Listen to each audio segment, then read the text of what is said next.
Welcome to a video tutorial on how to accept a direct removal quotation. Now, you will have been discussing dates with the office prior to this, and now you've called the office to confirm your date and you'd like to secure your booking. So we will have emailed you an email that's titled Secure Your Booking, and within that email there is an attachment which says quote acceptance. So one way of accepting the quote is simply by opening that, printing it off, filling it out by hand, and then scanning it and sending it back to us. Now that is obviously quite a time-consuming process, so I'm going to show you how to accept the quotation on our online portal today. So you will see the link to the portal here. It says click here to accept. A username, which is your client ID, and a password, which is a bunch of jumbled up letters and numbers. So I'm going to go ahead and highlight that password and right click it and copy. Now you can just write that down, but if you're doing that, just be very careful of zeros and O's and ones and I's, because they look very similar and people can quite often get that wrong, so just be very careful with that. So we're going to go ahead and click on the portal link now, which opens the main login screen, and we're going to go ahead and put our username in here, and I'm going to paste our password in here. Once we've done that, we can click the login button. That will log us into the home page, and you'll see two boxes here.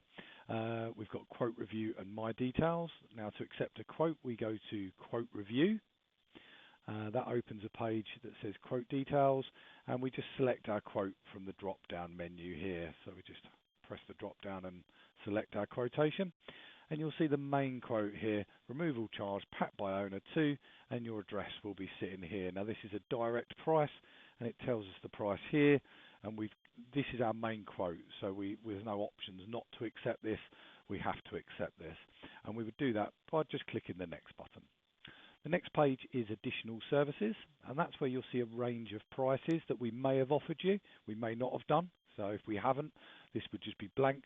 But if we have, so for example, this customer has asked for a storage option, so you can see that they've got an into storage price, a weekly storage, a removal out of storage, a full packing price, and some dismantling that we've quoted for.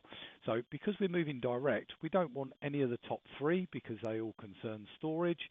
So as a customer, I've decided that I'm going to take the full packing and the dismantling option. So I just go ahead and tick on the right hand side here. Okay. Once I've done that, I can click the next button. The next page is collection details. Now this is there for general information really. If there's something that's not filled out, I wouldn't worry too much, but if you feel that something's wrong or you need to make us aware of something, then please do give us a call in the office rather than just changing it in here. There are two things that are mandatory on this page, however. One of those is this question here. You'll know it's mandatory because it's got the red star. Was access discussed during your survey? And that's a simple yes/no selection. Now, if you're going to answer no to that question, it's probably, again, a good idea to give us a call if you're concerned about parking or access in any way, but we should have checked the access for your property. But that's what that question's for. Underneath that, you'll see that we've got a removal date and a packing date. Now, because packing is not mandatory, but if you remember from the previous page, I did select that I would like the packing. So I'm going to go ahead and put a packing date. Now, please don't manually type it in here. Do open the calendar box from the right hand side here, and I'm going to go ahead and say that we would like the packing for the 27th, and I'm going to go ahead and put that I would like my move to take place on the 28th. Once I've done that, I can scroll all the way down. There is a section here for billing and invoicing. You don't need to complete this if it's just a straightforward move. Obviously, if you want something specific written on an invoice, do give us a call, but this is not mandatory, so you can leave that blank. Scroll to the bottom and click next. The next page is delivery details, and again, this is there for general information, so just scan your eyes over it and just make sure that that's all correct and all looks right. There is one question that's mandatory again, and that's regarding the access, so that again is just a simple yes/no answer. Once I've selected yes, that the access was discussed, I can go ahead and click next. The next page is details of goods, and it says the goods to be removed have a total value of, and you'll see there's currently a 0 sitting in there.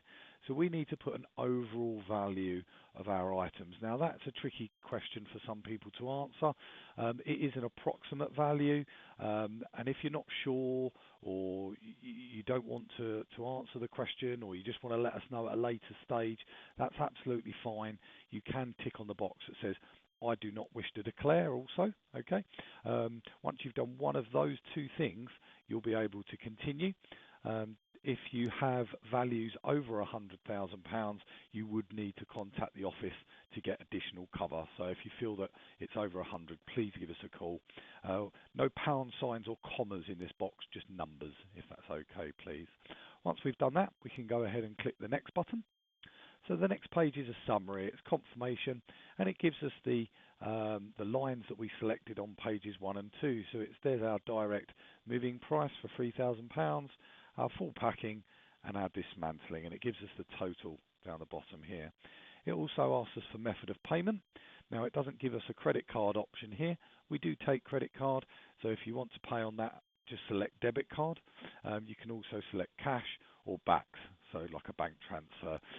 Just with bank transfers, please be aware that the office haven't got instant access to our live banking. So if your move is quite imminent, we would prefer you to make payment on a debit card. With a debit card or credit card payment, you would get an instant receipt, and so would we, so we'd know that the payment has been made. If you're making the payment via a bank transfer, it can take time to confirm that we've received your funds. So debit card, much better.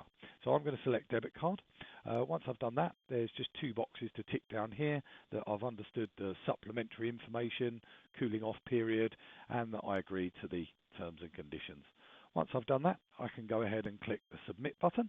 You'll see the little whirly sign, and then it will come up with acceptance has been processed. I can go ahead and click OK. That will take us back to the home page here, and that would be your booking all secure.